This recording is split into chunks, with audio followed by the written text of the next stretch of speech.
myself wondering what did happen to the last 10. I ran away with my life, fast forward, never turn back again. It's kind of funny that the more we pass time, the more we... hi everyone, welcome back to my channel. कसे आहात तुम्ही सगळे? आजच्या व्लॉगमध्ये तुम्हाला बरंच काही बघायला मिळणार आहे. हा सॅटर्डे आणि संडेचा कंबाईन असा व्लॉग आहे आणि मी इथे सकाळी ॲक्च्युली जे माझं स्पायडर प्लांट होतं ना, तर त्याची मी जे बेबी बर्ड्स निघालेले होते त्यांना मी सेपरेट करून घेत आहे. आणि ॲक्च्युली काय होईल ना आता उन्हाळ्यामध्ये की आता हे जरा सुकायला लागतील किंवा यांना जास्त जे आहे मॉइश्चरची गरज राहील. पण बऱ्याच वेळा काय होतं ना की सकाळी पाणी टाकलं आणि दुपारपर्यंत ते सुकून जातं. सो म्हटलं हे खराब होण्यापेक्षा यांना आता जे आहे यांचे जे बेबीज आहेत ते काढूयात आणि मस्त त्यांना नवीन कुंडीत ट्रान्सफर करूया. हे काही दिवसांपूर्वी गळून पडलं होतं, म्हणजे तुटलं होतं हवेने. सो याला मी असं पाण्यात ठेवलं होतं आणि बघू शकतात त्याची केवढी मोठी रूट्स झालेली आहे. आपल्याला हेच करायचं आहे. यांचे फक्त रूट्स जे आहेत ऑलरेडी असतात तिथे, पण थोडे त्यांना बाहेर काढून घ्यायचे जेणेकरून ते मग जे आपण मातीत ट्रान्सफर करतो ना तेव्हा ते खराब होत नाहीत. आणि इथे अजून छोटीशी टिप देते मी तुम्हाला. काय करायचं ना, म्हणजे बऱ्याच वेळा असं होतं की आपण पाण्यातून जेव्हा त्यांचे रूट्स बाहेर काढून घेतो आणि नंतर जेव्हा मातीत त्यांना शिफ्ट करतो ना तेव्हा ते खराब होतात. तर हे खराब व्हायला नको म्हणून तेव्हा काय करायचं, थोडीशी माती पाण्यात टाकायची.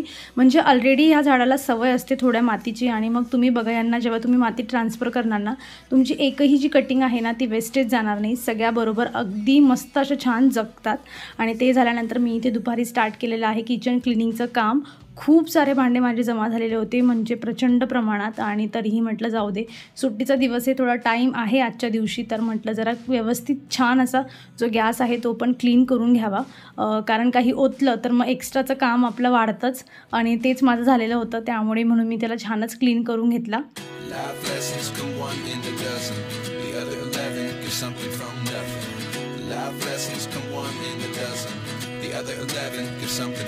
भांडे तर प्रचंड प्रमाणात होते म्हणजे, आणि मी 2-4 डब्बे पण एक्स्ट्राचे घेतले होते. त्यामुळे पूर्ण आता किचन जो आहे तो परत भांड्यांनी भरणार आहे. आणि त्यानंतर तरीही मला वाटत होतं की आता सकाळी एखादं गार्डनिंगचं काम केलं ना की मग असं वाटत असते की अजून काहीतरी करावं. तर मी इथे आलेली आहे आणि हे जेट प्लांट आहे.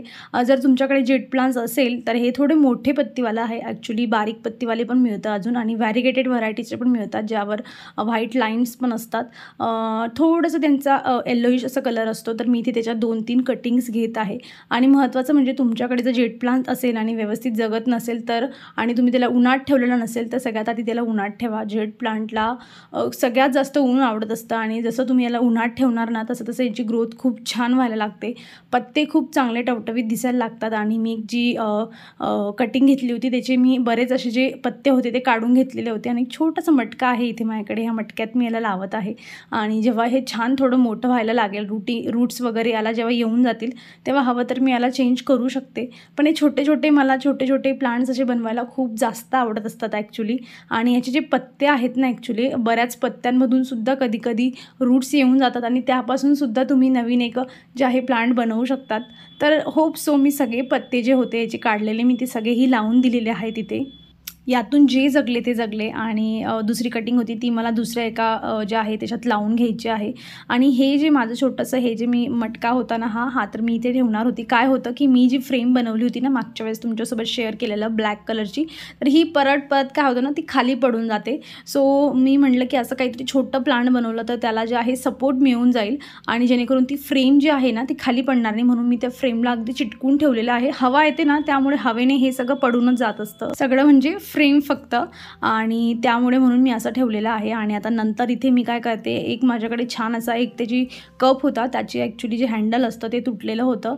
आणि मी याच्यात बरेच माझे असे जे छोटे छोटे कटिंग्स आहेत ते लावून ग्रो केलेले आहेत. आणि हे जो कप आहे माझ्याकडे, म्हणजे जितका मी त्याला चहासाठी यूज केला नाही ना तेवढा जास्त मी कटिंग ग्रो करण्यासाठी त्याला यूज केलेला आहे.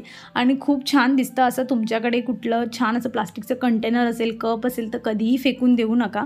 आणि जेट प्लांटला महत्त्वाचं म्हणजे अजून एक टीप, त्याला जास्त पाणी आवडत नसतं. त्यामुळे माती अशी बनवा की त्यात पाणी राहणार नाही. महत्त्वाचं चिकट माती अजिबात घ्यायची नाही.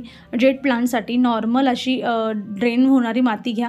त्यामध्ये तुम्ही जी नर्मदा रेती असते जी थोडी ऑरेंज कलरची असते ती तुम्ही मिक्स करू शकता. त्याने काय होतं की पाणी लवकर ड्रेन आउट होऊन जातं आणि मग जेट प्लांट व्यवस्थित छान ग्रो करतं. पाणी सुकल्यावरच पाणी द्यायचं.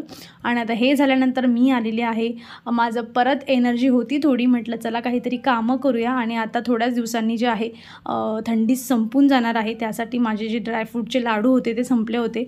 आणि मागच्या वेळेस मी तुम्हाला सांगितलं होतं, म्हणजे दाखवलं होतं तुम्हाला, की मी पियाला टार्गेट दिलं होतं की हे 20 लाडू तुला एवढ्या 10 दिवसात संपवायचे आहेत, आणि तिने संपवलेसुद्धा ते. त्यामुळे तिला आवडतात. आणि मग असं तुम्ही जर तिला, म्हणजे मी जर तिला असं दिलं ना की तू हे जे अक्रोड आहे ते खाऊन घे, अजिबात खाणार नाही. तिला अक्रोड आवडत नाही, बदाम तिला चावायला इरिटेट होतं, काजू फक्त तिला तेवढे आवडतात, पिस्ताला पण ती इरिटेट होते. मग हे सगळं कंबाईन दिलं ना, मग ती सगळ्यांची चव एकत्र येते, गोड लागतं छान, आणि मग ती खाऊन घेते. आणि मी इथे थोडे किशमिश होते माझ्याकडे, मी त्यांनाही ह्यावेळेस जास्त ॲड केलेलं आहे, कारण जी काळी खजूर जी होती ना माझ्याकडे डेट्स, ते थोडे कमी होते, मग बाइंडिंगला थोडा प्रॉब्लेम आला असता, म्हणून मी थोडेसे जे आहे किशमिश इथे ॲड केलेले आहेत.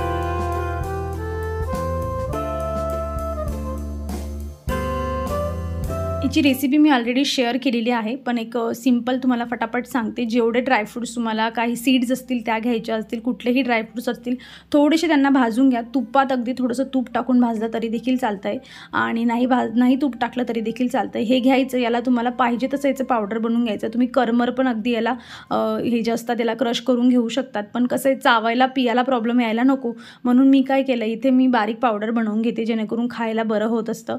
आणि मी इथे गप्पा मारता मारता जे आहे माझं सगळं हे बारीक करून घेत आहे. आणि जी डेट्स आहे ना, डेट्स आणि हे जे आपण किशमिश घेतले यांनाही बारीक करायचं. मिक्सीमध्ये होऊन जातं, थोडा वेळ लागतो पण होऊन जातं ॲट दी एंड. आणि हे जे सगळं तुमचं झालेलं आहे बारीक ड्रायफ्रूटचं पावडर आणि जे काही तुम्ही हे बनवलेलं होतं डेट्सचं, हे सगळं एकत्र छान मळून घ्यायचं, त्याला चुरून घ्यायचं, एकत्र पावडर एकजीव करून घ्यायचं आणि गोळा बनवायचा. त्याचे तुम्हाला लाडू वाटतील लाडू बनवा, किंवा गोल चकल्याही बनवता येतात, त्याच्या चकत्या अशा पाटावर बनवून तर त्याही बनवू शकतात, काप म्हणू शकतात तुम्ही त्याला. आणि असे हेल्दी अगदी 15-20 मिनटात बनणारे लाडू तुमचे तयार होऊन जातात. आणि आता पिया आहे मोकळी हे सगळं खायला.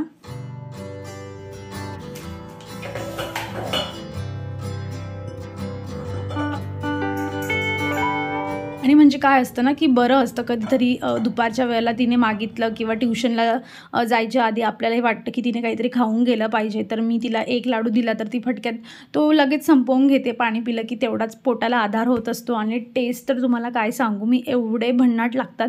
तुम्ही बनवलेले नसतील तर नक्की बनवा. जेवढे 2-3 ड्रायफ्रूट असतील ना तेवढ्यात बनवलं तरी देखील चालतं आहे.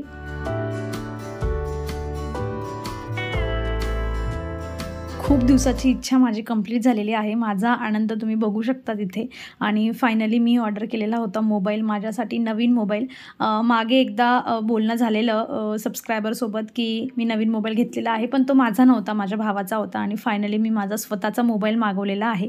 आणि नवीन मोबाईल म्हणजे कसाही असो, आपण नवीन मोबाईल घेतो, कुठलीही नवीन गोष्ट घेतो, आनंद तर असतोच आपल्याला. आणि मला तर इथे मी किती दिवसापासून वेट करत होती. मला कळत होतं की माझ्या व्हिडिओची क्वालिटी एवढी छान येत नाही, काही गोष्टी मी व्यवस्थित दाखवू शकत नाही आहे, पण फायनली आता आलेला आहे.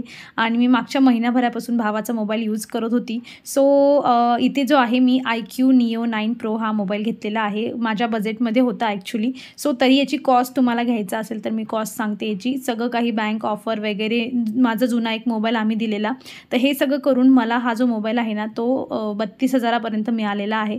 आणि खूप छान आहे, म्हणजे तुम्ही व्हिडिओसाठी जर हा मोबाईल घेत असाल तर मस्त आहे. आणि फायनली आता चांगला मोबाईल आहे, सगळं काही चांगलं आहे, तर तुम्हाला चांगले मी ज्या गोष्टी आहेत तुमच्यापर्यंत चांगल्या क्वालिटीमध्ये शेअर करू शकते, याचा मला खूप जास्त आनंद आहे. आणि इथे तुम्ही बघू शकतात माझा मोबाईल.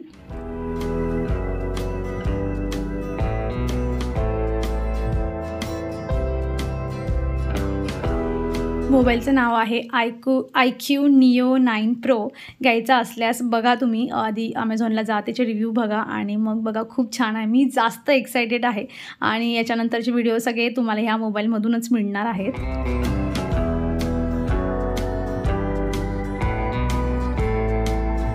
उन्हाळा आता जवळजवळ सुरू होणारच आहे आणि सगळ्यांच्या घरी असे जे आहेत खरबूज म्हणा, टरबूज म्हणा, हे सगळे फ्रूट्स येणार आहेत. आणि आमच्या घरातलं हे पहिलं खरबूज आहे, टरबूज आहे. आणि आपण नेहमी काय करतो, त्याचे काप करतो आणि मग घरभर त्याचे बारीक बारीक खाताना थेंब पसरत असतात. लहान मुलांना जनरली ते काप खाता येत नाही, तर ज्या पद्धतीने मी इथे तुम्हाला हे कट केलेलं आहे, अशा स्टिक्स तुम्ही बनवून अगदी इझी कट होऊन जातं. साल काढायची आणि तो भाग उलटा ठेवायचा आणि कप कप कप कप कापा करायच्या त्याच्या. आणि इथे न थेंब पाडता, महत्त्वाचं म्हणजे टिप ही होती की खाली थेंब पडत नाही, मग तुम्ही सोफ्यावर बसून आरामात खाऊ शकतात, कारण की एक नॉर्मल स्टिक असते त्यामुळे तिच्यातून थेंब ड्रॉप होत नाही. आणि अशा पद्धतीने तुम्ही न काही घर खराब करता मस्त टरबूजचा एन्जॉय तुम्ही आणि तुमच्या मुलांसोबत करू शकतात.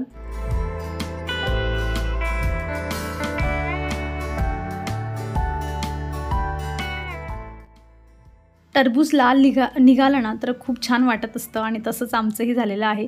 पण प्रश्न हा पडतो, टरबूज एवढं मोठं असतं कधी कधी की ते पूर्ण एकाच टायमात संपत नाही आणि त्याला प्लास्टिकच्या पिशवीने रॅप करणं किंवा प्लास्टिक फॉईल जे असतं त्याच्याने रॅप करणं हे हेल्थसाठी चांगलं नाही. म्हणून माझ्याकडे ही अशी प्लेट आहे, तुमच्या घरातही असेल शोधा जी प्लेट अशी बसली त्यावरती उलटी करायची आणि हे जे टरबूज आहे मध्ये ठेवायचं. कारण टरबूज डायरेक्ट जर फ्रीजमध्ये ठेवलं तर त्याचा स्मेल जो असतो तो दुधामध्ये किंवा बाकीच्या ज्या गोष्टी असतात त्यामध्ये जात असतो, महत्त्वाचं दुधात तर जातच असतो. आणि त्यासाठी असं झाकून ठेवलं तर दूधही तुमचं वाचेल आणि स्मेलही पूर्ण फ्रीजवर पसरणार नाही.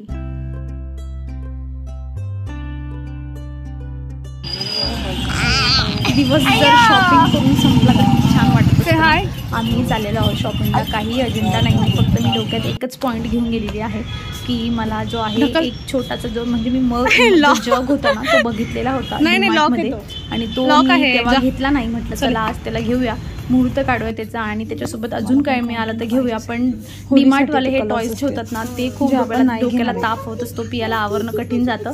घेत आम्ही काही नाही, पण तिला समजवण्यात जो वेळ असतो ना तो जात असतो. नको नको आपल्याला गरज नाही हे ते, आणि मला माहिती आहे सगळ्यांसोबत होत असेल. सो आम्ही बघितलं पूर्ण डीमार्ट छोटं आहे, एवढं मोठं नाही आहे, जवळच आहे घराच्या, त्यामुळे एवढा वेळ लागत नाही. जो मला जग पाहिजे होता मी तो जगही छान पद्धतीने घेतलेला आहे. इथे तुम्हाला दिसेलच, पण मी येणाऱ्या पुढच्या व्हिडिओमध्ये तुम्हाला डिटेलमध्ये सांगेल. अजून 2-4 गोष्टी आहेत ज्या मी घेतलेल्या आहेत. काय काय हे यासाठी पुढचा व्लॉग बघा आणि त्यासाठी तुम्हाला चॅनलला सबस्क्राईब करावं लागेल. सो मेक शुअर करून आधी चॅनलला सबस्क्राईब करा. आणि आम्ही इथे आमची शॉपिंग एन्जॉय करतो आहोत. अपेक्षा करते तुमचाही सॅटर्डे संडे खूप जास्त मजेत गेलेला असेल. तर चला आजचा व्हिडिओ मी इथे संपवते आणि हा व्हिडिओ तुम्हाला आवडला असेल तर याला लाईक करा. कसा वाटला व्हिडिओ नक्की मला कमेंटमधून सांगा. आणि हो, मी इंस्टाग्रामवरही माझं अकाउंट आता ओपन केलेलं आहे. जर तुम्ही इंटरेस्टेड असाल तर नक्की मला इंस्टाग्रामवर देखील फॉलो करा. सेम आय डी आहे इथे तुम्हाला जो दिसतो आहे तोच आहे, तर तुम्ही सर्च करू शकतात आणि तिथेही मला फॉलो करू शकतात. आणि हो, जर तुम्ही चॅनलवर नवीन असाल चॅनलला सबस्क्राईब करा, बेल आयकॉनला क्लिक करा. माझ्या नवीन व्हिडिओचं नोटिफिकेशन तुम्हाला मिळेल आणि एकही व्हिडिओ तुमचा मिस होणार नाही. बरेच नवीन लोक जे आहेत ते माझ्यासोबत आता जुळत आहेत, त्यामुळे खूप मोठी फॅमिली हळूहळू होत आहे. त्यामुळे सगळ्यांचे खूप जास्त मनापासून आभार. तर अपेक्षा करते तुम्ही चॅनलला सबस्क्राईब केलेलं असेल आतापर्यंत, तर बेल आयकॉनही क्लिक केलेलं असेल. तर चला फ्रेंड्स, आपण भेटूया पुढच्या अशाच इंटरेस्टिंग व्हिडिओमध्ये. आणि पुढची मी काय काय शॉपिंग केली हे बघण्यासाठी नक्की पुढचा व्लॉगही बघा. तर चला, स्वतःची काळजी घ्या. So take care friends and bye.